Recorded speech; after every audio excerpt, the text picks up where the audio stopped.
Malaysia Tonight. In our top stories this evening,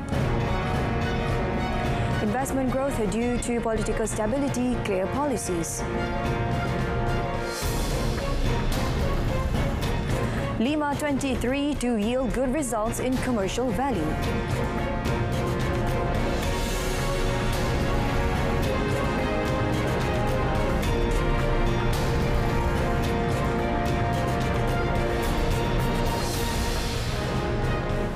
Prime Minister Dato' Seri Anwar Ibrahim today received the Crown Prince of Abu Dhabi and Abu Dhabi Executive Council Chairman Sheikh Khalid bin Mohammed bin Zayed Al Nahyan, who's on a 4-day special visit to Malaysia. The meeting between the two leaders is in conjunction with a special visit by His Highness and the first visit to Malaysia since his appointment as the Crown Prince of Abu Dhabi and Chairman of the Abu Dhabi Executive Council on 29th March. The special visit is expected to strengthen the long-standing good relations between Malaysia and the United Arab Emirates UAE, which has been upgraded to a strategic partnership on 27 September 2022. The UAE is Malaysia's second largest trading partner and export destination and the second largest import destination in the West Asia region.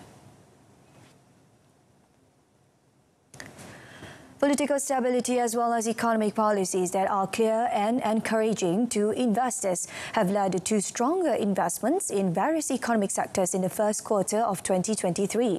Prime Minister Dato' Seri Anwar Ibrahim, who's also Finance Minister, said approved investments for first quarter of 2023 totaled 71.4 billion ringgit, a 60% increase from the 44.7 billion ringgit recorded in first quarter 2022. He said political stability has boosted investor confidence and spurred investments to flow in stronger than previously. But what is important is not just announcements of investments and memorandum of understanding, but also the implementation. Ekonomi Malaysia mencatat pertumbuhan 5.6% pada suku pertama.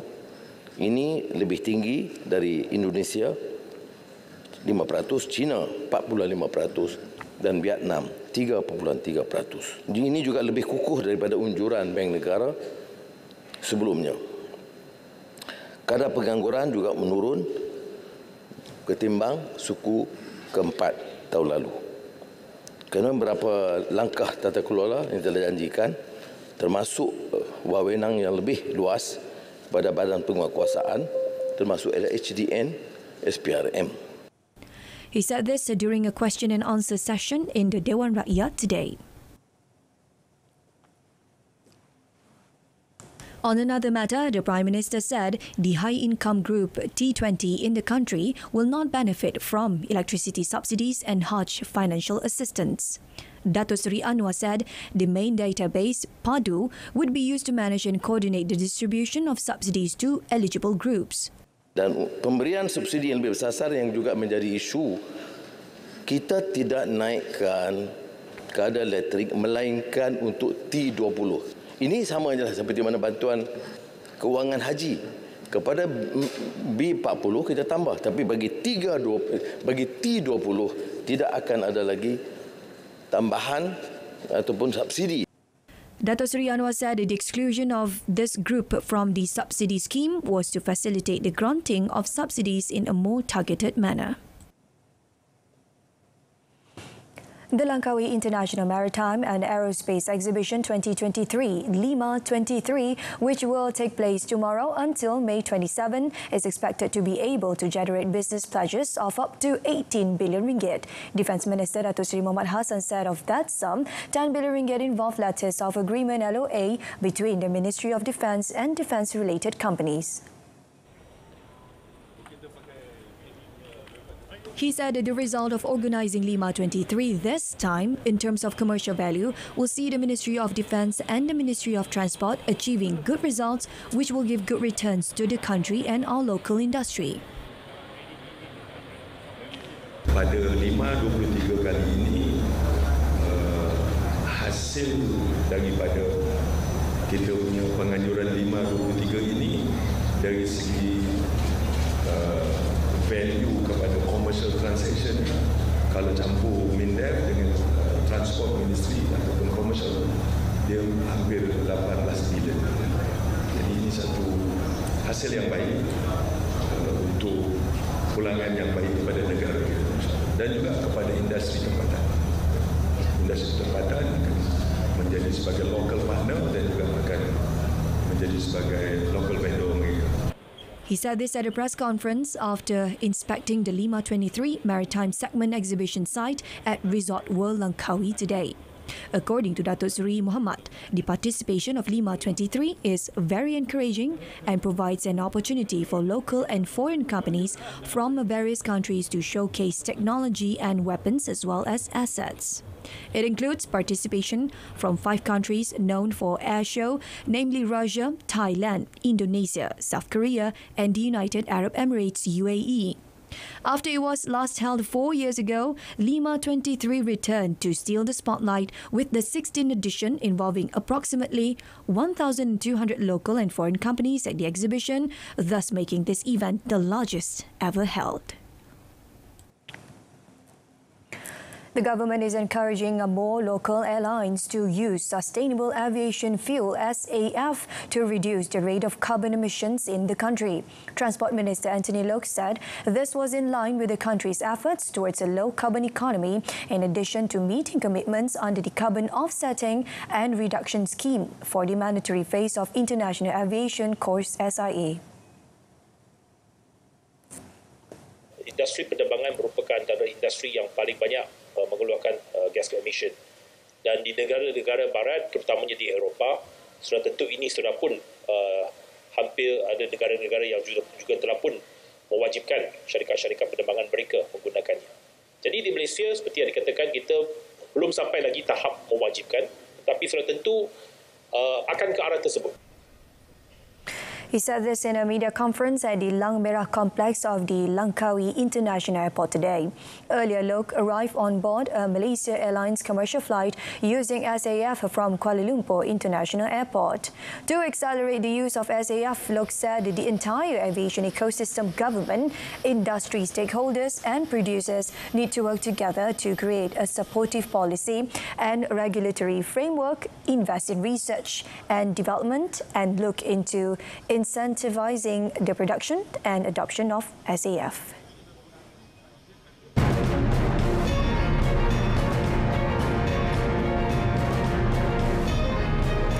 Coming up, FF number plate generates a record-breaking 34 million ringgit in revenue. Heart disease is one of the leading causes of death in Malaysia, and it is estimated that 5,000 babies are born each year with congenital heart problems in this country. The Prime Minister's wife, Datuk Seri Dr. Wan Azizawan Ismail, said most patients also required heart surgery treatment with complex expertise that involve expensive treatment costs. You direct healthcare cost non-communicable diseases. Di Malaysia dikeluarkan setakat tahun lepas anggaran 3.93 bilion ringgit, ya, daripada kos keseluruhan kos 9.65 bilion kos penjagaan kesihatan pada 2017. Jadi diperuntukkan bagi belanjaan merawat pesakit jantung. She said this at the launch of the 5th series of the My Heart program and the Prihatin Healthcare campaign at the National Heart Institute IJN today. Also present were IJN Foundation IJNF Chairman Tuan Dr. Aisyah Ong and My Prihatin Foundation Chairman Professor Dato Dr. Halimatun Hamdan. At the function, the My Prihatin Foundation and IJNF also signed a MOU to establish cooperation in managing and accommodating the logistic costs of pediatric heart patients facing financial problems. Vehicle registration number bidding for the FF series netted a record high collection of 34.29 million ringgit, with the FF8 plate topping the chart at 950,000 ringgit, according to Anthony Loke. The Transport Minister said 34,032 people participated in the bidding process from 14 to 19th May, and 8,348 of the bidders were successful. He said apart from FF8, the next most expensive plays were FF9, FF3 and FF2. In terms of total number of bidders and winners, the FF series also saw the highest participation since the launch of the JPJ e-bid online application on 15 April 2019. Memang kita tahu bahawa siri FF ini juga telah menunjukkan sambutan yang luar biasa daripada pembida-pembida. Jumlah penyertaan keseluruhan pembida siri ini adalah seramai 34,032 orang dan sebanyak 8,348 pembida telah berjaya memenangi nombor pendaftaran masing-masing. Jumlah penglibatan pembida dan pemegang bagi siri FF ini juga telah merekodkan penyertaan tertinggi sejak aplikasi atas talian JPJ e-bid dilancarkan. He said this in a media conference at Parliament Building today. Lok said the overwhelming response caused the system to crash on Thursday, forcing the Road Transport Department JPJ to extend the bidding period by 24 hours.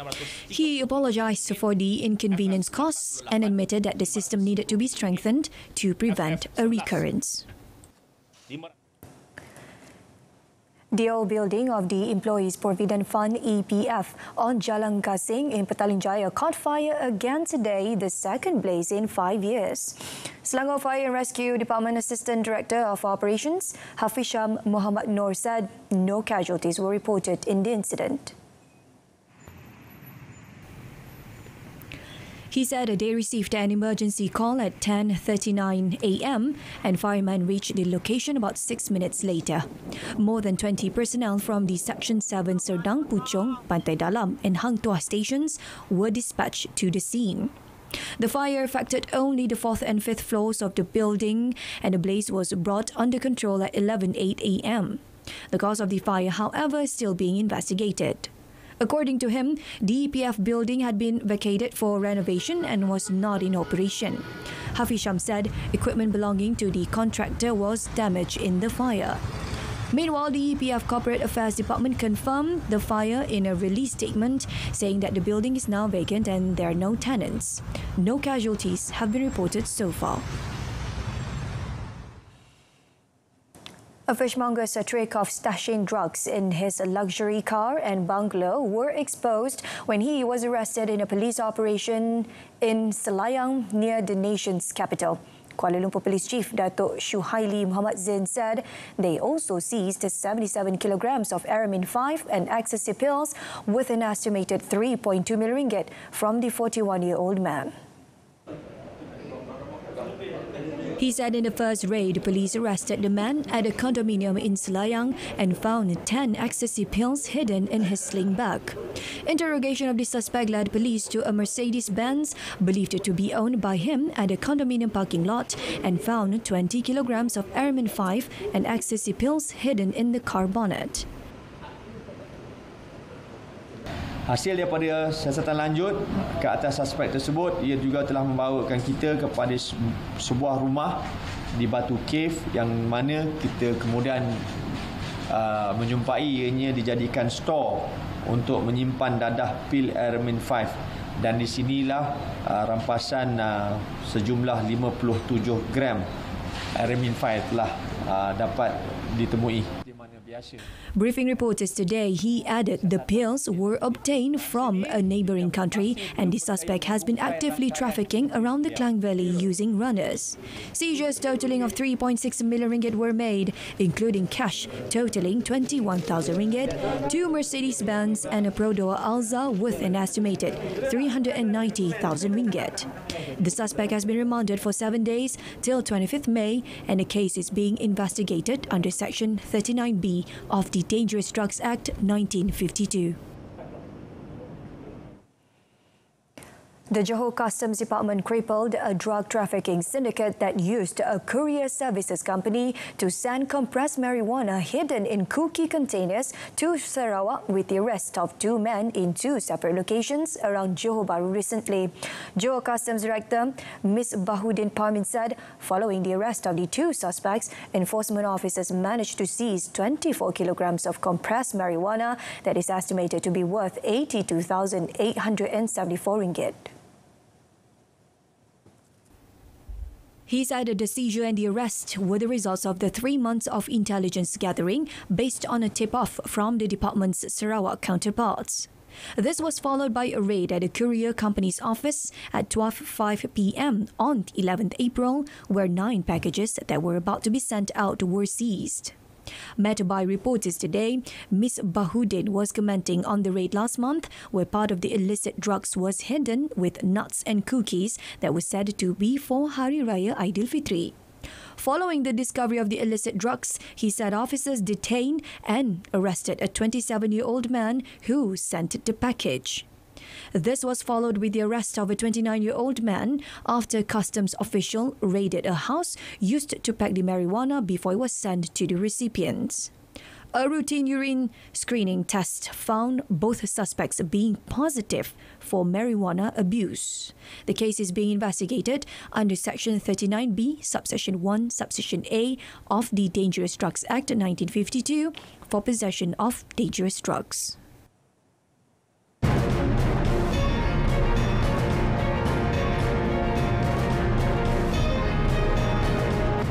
Coming up in our foreign segment, Meta hit by record $1.3 billion fine over data transfers. A day after national elections failed to produce a single-party government, Greece is bracing for a new ballot which vote winner Prime Minister Kyriakos Mitsotakis' party is poised to seek in order to govern alone. The Conservative New Democracy Party of Mitsotakis scored a thumping win on Sunday's vote with a clear 20-point lead over its nearest rival, Syriza, led by leftist Alexis Tsipras.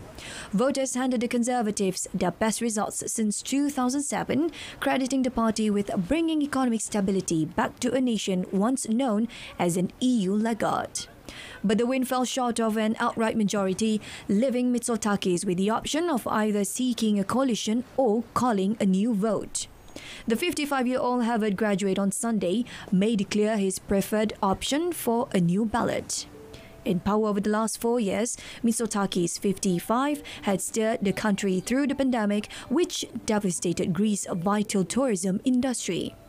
With unemployment and inflation falling and growth this year projected at twice that of the European Union average, Greece's outlook was a far cry from the throes of the crippling debt crisis a decade ago. A move by Beijing to bar U.S. firm Micron Technology Incorporated from selling memory chips to key domestic industries has ramped up tensions in an ongoing trade spat with Washington and lifted shares of firms that could benefit from the move. China's cyberspace regulator said late on Sunday that Micron, the biggest U.S. memory chip maker, had failed its network security review that it would block operators of key infrastructure from buying the company. It did not provide details on what risk it had found or what products from the company would be affected. Analysts said they saw limited direct impact on Micron, as most of its key customers in China are consumers' electronic players, but warned the move could prompt some companies to rid their supply chain of Micron products due to political risks. Beijing's decision was opposed by Washington, but also helped stocks of Micron's rivals in China and South Korea, which are seen benefiting as mainland firms seek memory products from other sources.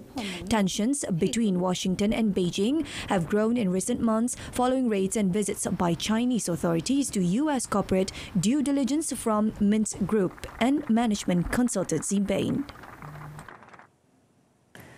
Meta was hit with a record $1.3 billion fine by its lead privacy regulator in the European Union for its handling of user information and given 5 months to stop transferring users' data to the United States. The fine posted by Ireland's Data Protection Commissioner DPC concerned Meta's continued transferring of personal data topped the previous €746 million record EU privacy fine by Luxembourg on Amazon.com Incorporated in 2021.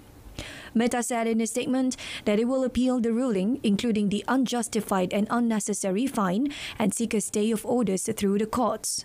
The long-running battle over where Facebook stores its data began a decade ago after Austrian privacy campaigner Max Schrems brought a legal challenge over the risk of US snooping in light of disclosures by former US National Security Agency contractor Edward Snowden.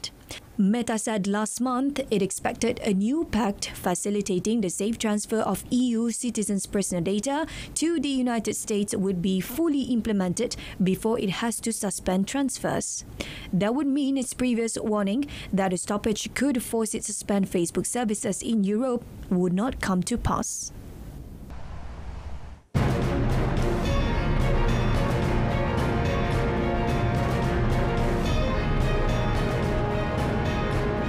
Coming up in sports, with the Premier League secured, Man City set sights on historic treble.